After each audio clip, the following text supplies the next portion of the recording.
territorial. Cuando yo leo y releo esta parte de la teoría fundamentada de estos autores, me doy cuenta que por ningún lado la teoría fundamentada, los que iniciaron y los seguidores, se plantean la lectura paradigmática, sino que consideran que la literatura es neutra, igual que el marco teórico. Es decir, lo que plantea la literatura, yo no la voy a examinar en términos de cuál es la intencionalidad, cuál es la racionalidad, cuál es la propuesta epistemológica que esos autores plantean, sino que la defino desde ya como técnica y no técnica. Evidentemente que es un planteamiento muy simple. No obstante, y esto quiero resaltar, que hay un aspecto muy importante y que denota el carácter cualitativo en la formulación de la pregunta de investigación por parte de la teoría fundamental. Y lo refiere Straub y Corbin cuando recomienda, dan muchas sugerencias cuando se trata de escoger un problema de investigación. Y entre esas sugerencias está uno que ellos denominan la investigación mínima. La cita es página 42-43, dice así: un investigador puede entrar a un campo, se supone que trabajo de campo, ¿verdad?, con una noción general sobre lo que quiere estudiar, pero sin un área específica. Una buena manera de comenzar es hacer algunas entrevistas y observaciones iniciales.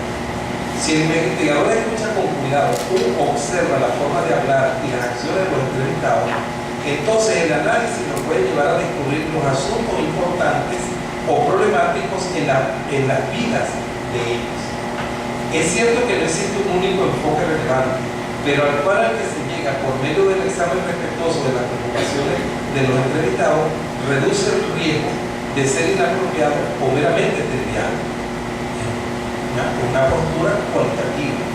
Luego, se hace también presente el carácter cualitativo en las reflexiones que hacen los autores en torno a la formulación de la pregunta de investigación. Ellos dicen al respecto que la pregunta de investigación en un estudio cualitativo es una declaración que identifica los fenómenos que se van a estudiar y les dice a los lectores qué quiere saber específicamente el investigador sobre su tema. Y esto es importante porque es qué quiere saber específicamente el investigador sobre su tema. En la investigación cuantitativa es lo que quiere saber la investigación sobre el tema. Es decir, el investigador en el modelo cuantitativo queda invisibilizado. Acá no. Pero luego, cuando la teoría fundamentada impone su criterio de cómo hacer el trabajo analítico, el investigador queda invisibilizado. Allí está una contradicción. Y la contradicción es tal que para evitar la subjetividad del investigador y controlar la intromisión del sesgo en el análisis, proponen técnicas y estrategias analíticas para lograr la objetividad. Al respecto, pueden revisar la página 47, 48 de esta obra. Es decir, evitar la subjetividad del investigador. Esto es absolutamente diferente a la investigación cualitativa, donde la investigación cualitativa incorpora la subjetividad del investigador. Para ello, ¿verdad?, para evitar esta subjetividad y esta intromisión del sesgo, ellos proponen técnicas y estrategias analíticas para lograr la objetividad. Es decir, la reglamentan también. Veamos algunas técnicas. Está la técnica de pensar comparativamente. Al comparar unos incidentes con otros en los datos, somos más capaces de fundarnos en ellos sin desviarnos. El ejemplo comparativo no nos proporciona datos, sino que estimula nuestro pensamiento o nos sensibiliza para reconocer ejemplos de propiedades en los datos reales.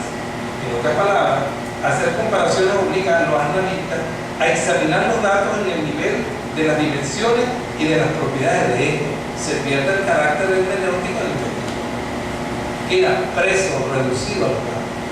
Y además de eso se le da una estrategia de pensar comparativamente. Mi mirada justamente plantea que hay que pensar reflexivamente. hermenéuticamente. Otra técnica es la de obtener múltiples puntos de vista sobre un acontecimiento. Determinar cómo lo ven los diversos actores en una situación a través de conseguir datos sobre el mismo acontecimiento de diferentes maneras, por medio de entrevistas, observaciones e informes. Al principio yo me sentí un poco confundido con este planteamiento de esta técnica de obtener múltiples puntos de vista sobre un acontecimiento, porque pensé que la teoría fundamentada estaba utilizando la triangulación cualitativa.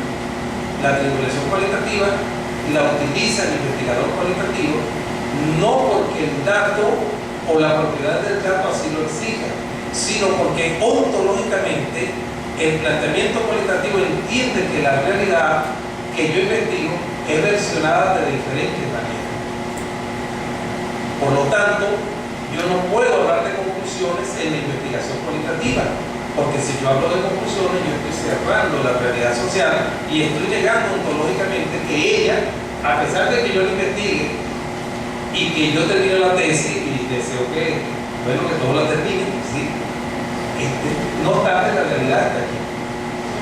Luego veremos que aquí hay un planteamiento que contradice una posición filosófica de la investigación cualitativa en cuanto que, sí, adelante Gustavo, sí, en cuanto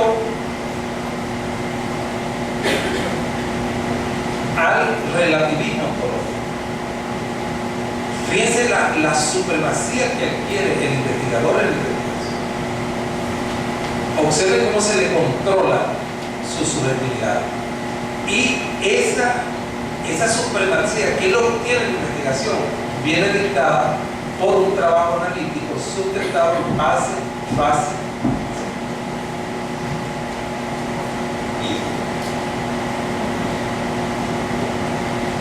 Y otra estrategia para evitar la subjetividad se denomina revisar ocasionalmente las presuposiciones y luego las hipótesis con los entrevistados, con el fin de cotejarlas con los datos que van llegando, siempre orientándose con la realidad, en la realidad estudiada con las características de ella. Todo se reduce a los datos. El término dato, el concepto dato, en este tipo de investigación es fundamental. Bueno, lo hasta ahora expuesto me conduce a afirmar que la teoría fundamentada no es una propuesta epistemológica de investigación. Ella no parte de las dimensiones ontológicas, epistemológicas y metodológicas necesarias para la construcción de los estudios. Aquí me sustento en dos mujeres, Aneas y Salvini, que ellas plantean lo siguiente, voy a la cita: la investigación cualitativa es más que aplicar un determinado método de recogida y análisis de información. Bajo la decisión de utilizar una metodología subyace una serie de supuestos epistemológicos y teóricos que sustentan y orientan todo el proceso de investigación. Presupuestos que van desde la concepción de la realidad, la naturaleza del conocimiento, las cuestiones a investigar y los diversos métodos a aplicar. Por ello, dicen estas mujeres, Howard y Lincoln, en 1994, describen la investigación cualitativa no solo como un conjunto de prácticas interpretativas de investigación, sino también como un espacio de discusión o discurso metateórico. Y atención con esto, el uso de la metodología, teoría fundamentada, no le va a permitir al doctorando crecer. Es decir, cuando él dé conferencias, cuando él publique, cuando él escriba algún artículo, cuando él diseñe un programa, el norte y lo fundamental de él para ser reconocido es que maneje a la perfección los pasos del trabajo analítico. Y no puede crecer justamente porque no hay una interrelación con el mensual, con la vida cotidiana, con lo inacabado, con lo inatrapado. Así que si él para este año defiende su tesis, pues dentro de 5 años puede hacer un trabajo de investigación y utilizará los mismos parámetros. Atención. Por otra parte, se evidencia que la teoría fundamentada se acoge a la corriente que concibe la noción de construcción en la investigación como producto.